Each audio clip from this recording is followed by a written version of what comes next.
Okay, so we'll start up again now, and the next 15 minutes or 20 minutes or so is my time. I'd like to talk a little bit about one of CanBIM's initiatives that we launched a few years back and seems to be picking up quite a bit of speed across the country and beginning to recognize qualified individuals in the BIM community, successful organizations, both academically and training within the BIM community, and successful companies within the BIM community that have reached a certain level of recognition in their industry. So I'd like to talk a little bit about the education component and the certification component of CanBIM. Hopefully it'll appeal to at least the students in here for sure, but hopefully some of the professionals, some of the government people too.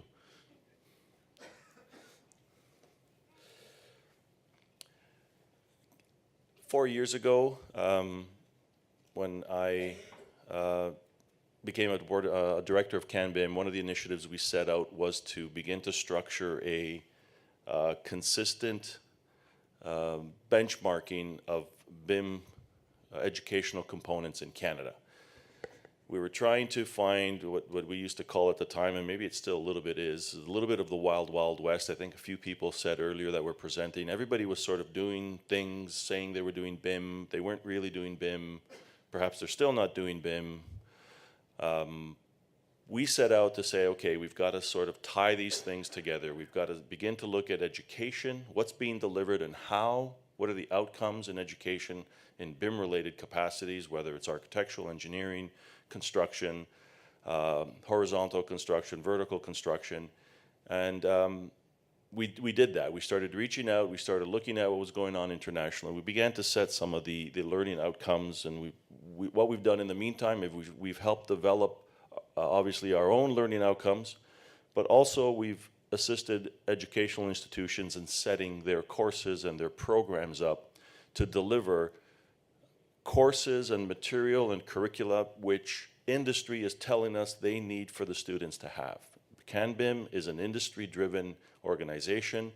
Industry tells us this is what we need graduates to be aware of. This is what we need professionals to be able to do, both on a knowledge level and on a skill level. So we've spent about 4 years putting that together, and it seems to be working thus far.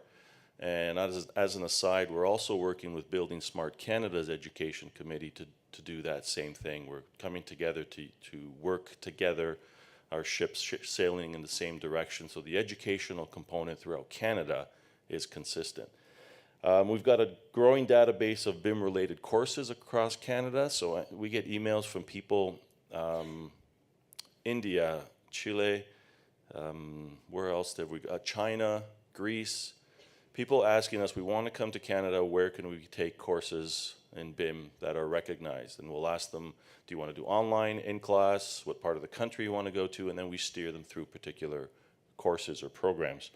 Benchmarking of learning outcomes, as I've said, both for higher education and continuing education or training, private training providers, and designation levels that correspond to our professional certification. So we've also developed a professional certification program, which I'll talk about, but we are aligning our learning outcomes for courses with our professional certification requirements.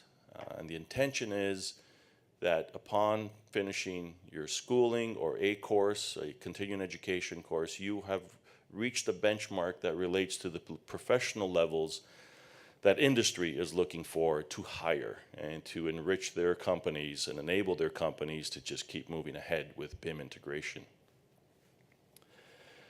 Oh, I didn't realize I had so many long notes. We keep our certification objectives. So along with our education, companies, industry told us, well, we need to be able to distinguish who knows to do what. There's so many titles out there that the proliferation of titles in the BIM community is pages and pages and pages, from BIM manager to specialist, which I have no idea what that means, to coordinator, to expert, to data.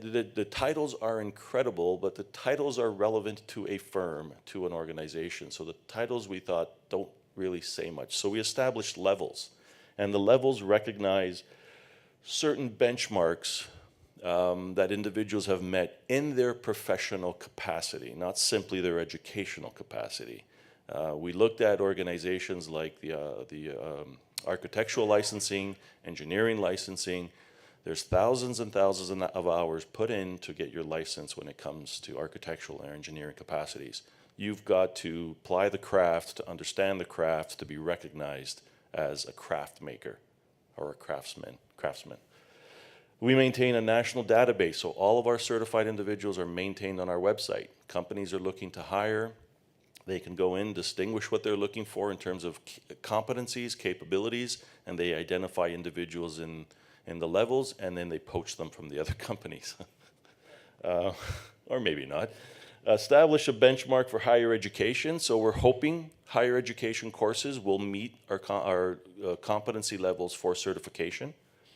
And pursue dialogue with other countries in BIM healthy communities. So for example, we are in the process of beginning to help countries outside of Canada develop educational components and certification levels that tie into CanBIMs, with the hope that there could be a very healthy and robust exchange of projects or collaborative ventures, or someone could go from Canada to, we had a group up here from Colombia not too long ago, and they would recognize what our certification levels recognize. So that we're trying to broaden this web of benchmarking that CanBIM has distinguished as being particular for competencies.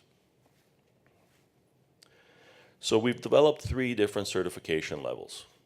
We've got our professional certification level for individuals, obviously our educational certification levels, and company certification levels. And I'll talk briefly about each one, just to give you a little bit of information. Each one of those levels, to some capacity or in any capacity, always fall back to the evaluation or assessment based on these universal guidelines. It can't just be books, and it can't just be limited experience. What we came up with was that there's 3 measurable components, some more difficult than others, that we need to assess in order to ensure or determine what an individual has met. Skill, which is fairly easy to measure. It might be the use of a software tool relative within the BIM process. Knowledge, which is very difficult to measure because there's so many components in there, and that's just 9 bubbles of very, very cumulative topics, from management to discipline-related experience, coordination, applicable standards. And the last one that we feel is extremely important is experience. A repetitive process or repetitive application of the process at a highly successful level, over and over and over again. Becoming the veteran, that would take you to our highest level of certification. And I'll just give a quick overview, but you can see how we don't take anything for granted. There is skill, there is knowledge, and there is experience. And leading from left to right, they all accumulate in repetitive experience at the end. So let's look quickly at our professional certification. We've basically got 4 fundamental steps in the process. There is a pre-professional component, which we call foundation, which is just education-based. There needs to be a recognition for that. The recognition leads to an establishment of benchmarks. Those foundations have been broken down into 4 distinctive sub-levels: theory, software, and there's 2 management levels. And for those that are interested, this is on our website, but we could provide more information as well later this evening if you'd like to talk about it. Once you've graduated or in the process of getting your professional experience, there are then 3 more levels that we call intermediate, proficient, and advanced. And they're broken down again into different levels: levels 1, 2, and 2.1. Proficient is 2.5 and 3, and certified professional, the highest level at this point, is an advanced level. And I know I don't like using titles, but let's assume level 4 CP is your guru. Your CP is the person that basically can distinguish all the core competencies, apply all the core, the elements necessary at the core of the project in order to get the project to succeed in BIM.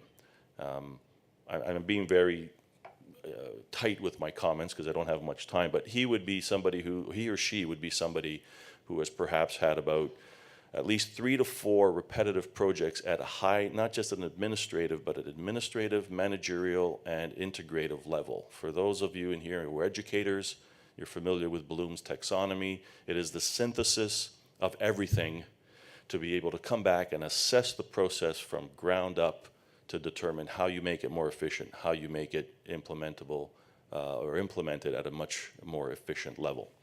Level 3 is someone who is at a managerial level, or sorry, an administrative level, that has done a few projects, has achieved anywhere between 6,000 to 10,000 hours of applied experience, depending on your educational background. Level 2 is at a very entry-level professional. It might be somebody who has just done about a year or two of schooling, again, depending on what you've got under your belt at the foundations level. There's a lot more information behind these little steps, but I don't want to go into them too deeply right now just because we don't have the time, but I'd be glad to talk about them, and they are on our website as well. So these 4 levels right now cover what industry has asked us to assess thus far. Company-wise, we've begun the process of recognizing companies that have made a significant contribution to BIM in their corporate structure and their corporate methodologies, how they actually implement their projects. We heard earlier how one project was generated without any 2D drawings, without paper drawings. It's all deliverable in the model. It's all done with the model. There are companies that have made that commitment, and CanBIM is now structuring a certification process for these companies. At this moment, we're shooting for perhaps about 4 different levels in company certifications as well, each one becoming more and more complex. Right now, we've established level 1. Level 1 certification is for companies that have achieved at least, have one certified individual at each of the 4 different CanBIM certification levels. So we've got people at entry level, mid-level, a manager, and then as I said earlier, I don't like titles, but the guru, the expert, the leader for that corporate company, whether it's an owner, an architect, an engineer, that can lead the show. Right now, the 4 companies across Canada, Turner Fleischer Architects, an IBI,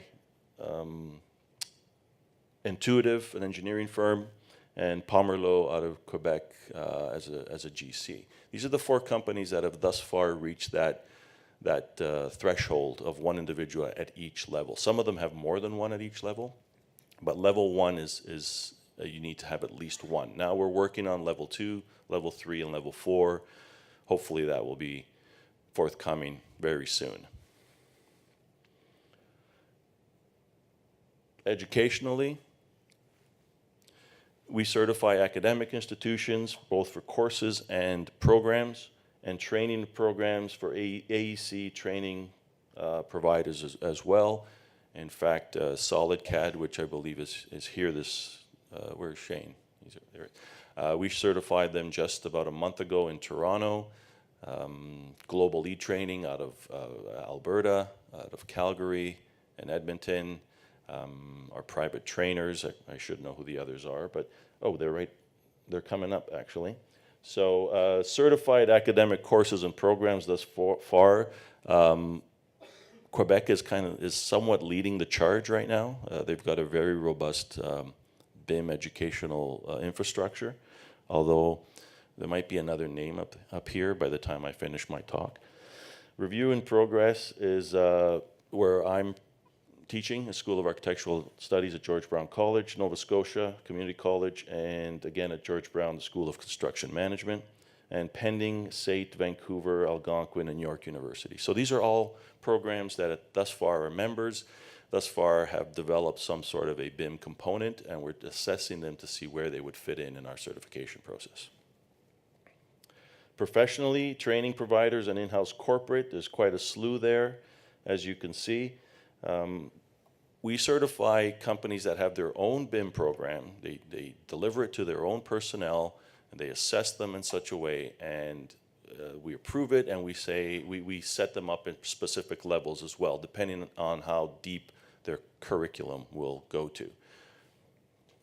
just going back a second, sorry.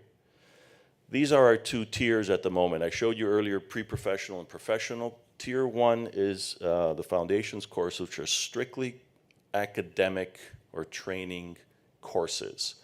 Tier 2 corresponds, there are more in-depth educational institutions on the left, which then eventually qualify for professional certification only after a professional experience has been accumulated. So professional certification is just that. It is assessed when an individual has accumulated a set number of hours within the discipline.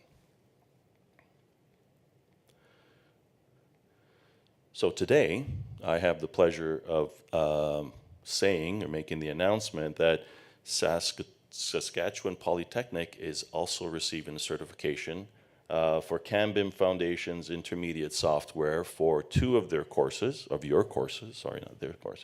Architectural Drafting Introduction to Commercial and Architectural Drafting Commercial Working Drawings.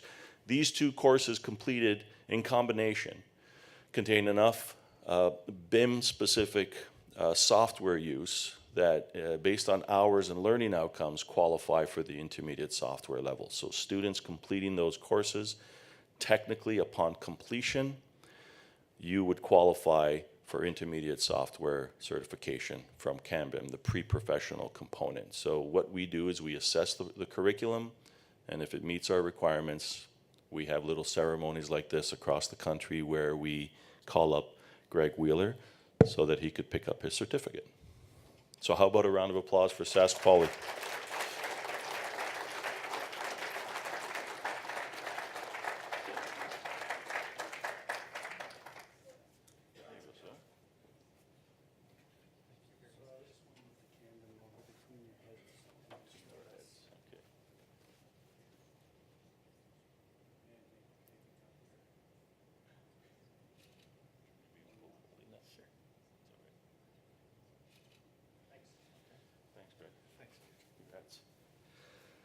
Well, congratulations to SaskPoly. I'm really happy to make this announcement, present the certificate, and again, all the students in this room, if you're completing those two courses, you have the opportunity to start your road map, your pathway to certification in CanBIM, with CanBIM. Now, the beauty is that because we've pre-approved these programs or courses, we've created what we call a fast-track application process. The normal process might take anywhere from 8 to 12 weeks, depending, and they usually correspond with our regional sessions. Fast-track is basically pre-assessed, so you don't have to go through the lengthy process. Once you've received your credentials from Saskatchewan Polytechnic, you send in that documentation to us, fill in the application that we are now transposing to online application process. Within 10 days, you have your certification. Only if you've completed a pre-approved or pre-certified course. So that's all I have to say for the 3 certification programs. I hope there's some interest. The certification programs themselves now are slowly making their way into, we're finding a lot more job postings that are asking it as preferred or indicating it as preferred or as an asset. There are circumstances that we've come about, we've learned of that in the province of Alberta, CanBIM certification, I think the P3 level is being considered for RFPs. In certain circumstances. So it is now integrating itself into the process. It is now becoming relevant to hiring of students, hiring of individuals, and hopefully hiring of companies as well. So I'm done with that, and I believe we're going to move on to the next presentation.